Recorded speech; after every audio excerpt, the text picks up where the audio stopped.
We provide you the platform to turn your dreams into reality. Give wings to your aspirations with KR Mangalam University. जो पाकिस्तान कुछ दिन पहले तक America के राष्ट्रपति डोनाल्ड ट्रंप से गले मिल रहा था, व्हाइट हाउस में उसके army chief general Asim Munir Trump के साथ लंच कर रहे थे, अब वही पाकिस्तान ट्रंप के फैसलों की आलोचना कर रहा है।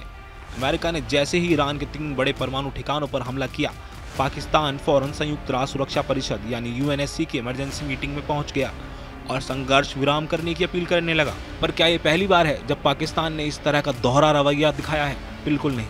पाकिस्तान की ये दोगली राजनीति तो दुनिया बहुत ही पहले से जानती है। जब वो एक तरफ भारत में आतंकवाद फैलाता है और दूसरी तरफ दुनिया के सामने खुद को आतंक का शिकार बताता है। और अब जब अमेरिका ने ईरान कई परमाणु ठिकानों पर हमला किया है, तो पाकिस्तान रूस और चीन के साथ मिलकर शांति और संयम की बातें करने लगा है। रविवार को अमेरिका ने ईरान के 3 प्रमुख परमाणु ठिकानों फोर्डो, नतांज और इस्फहान को निशाना बनाते हुए बड़ा हमला किया। इस हमले में अमेरिका ने अपनी सबसे एडवांस स्टेल्थ बॉम्बर B-2 का इस्तेमाल किया और साथ ही GBU-57 बंकर बस्टर बम गिराया, जो जमीन के 80 मीटर नीचे तक बंकरों को चीर सकता है।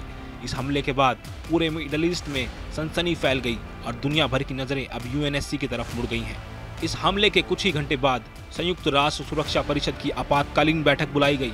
इस बैठक में कई देशों ने अमेरिका के इस कदम की आलोचना की और युद्ध को रोकने के लिए संघर्ष विराम की मांग की। मीडिया रिपोर्ट्स के मुताबिक रूस, चीन और पाकिस्तान ने मिलकर एक प्रस्ताव रखा, जिसमें कहा गया कि अमेरिका और ईरान दोनों को तुरंत और बिना शर्त सीज फायर करना चाहिए, यानी दोनों देश अब बातचीत की टेबल पर लौटे। लेकिन क्या ये प्रस्ताव पास होगा? इस सवाल का जवाब इतना आसान नहीं है, क्योंकि UNSC में किसी भी प्रस्ताव को पारित करने के लिए कम से कम 9 देशों का समर्थन चाहिए होता है।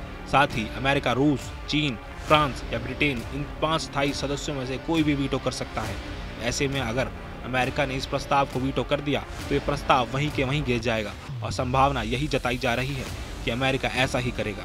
इस बीच ईरान ने भी अमेरिका पर तीखा हमला बोला है। संयुक्त राष्ट्र में ईरान के राजदूत आमिर सईद इरवानी ने कहा है कि अमेरिका ने ईरान के खिलाफ हमला करके कूटनीति के सारे रास्ते बंद कर दिए हैं। उन्होंने कहा है कि ईरान ने पहले ही अमेरिका को चेतावनी दी थी कि वो इस दलदल में ना फंसे। अब ईरान के मुताबिक जवाबी कार्रवाई जरूर होगी। कब और कैसे और किस पैमाने पर, इसका फैसला ईरानी सेना करेगी। अब इस पूरी स्थिति में सबसे दिलचस्प और विरोधाभासी भूमिका रही पाकिस्तान की। यह वही पाकिस्तान है जिसका नाम अभी कुछ हफ्ते पहले भारत में हुए बर्बर आतंकी हमले में आया था, जहां भारत ने उसके आतंकी ठिकानों पर सीधा निशाना बनाया। और अब वही पाकिस्तान अमेरिका को संयम और संघर्ष विराम की सलाह दे रहा है, यानी पाकिस्तान फिर से वही पुराना 2 तरफा खेल खेल रहा है।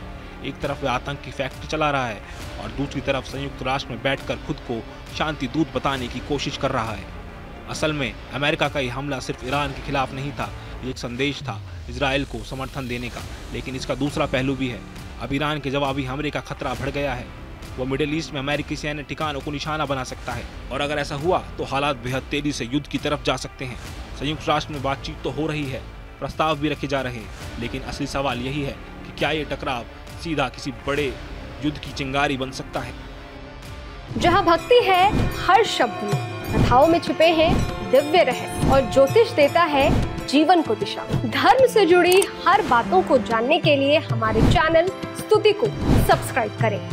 चैनल पर जाने के लिए इस लिंक पर क्लिक करें।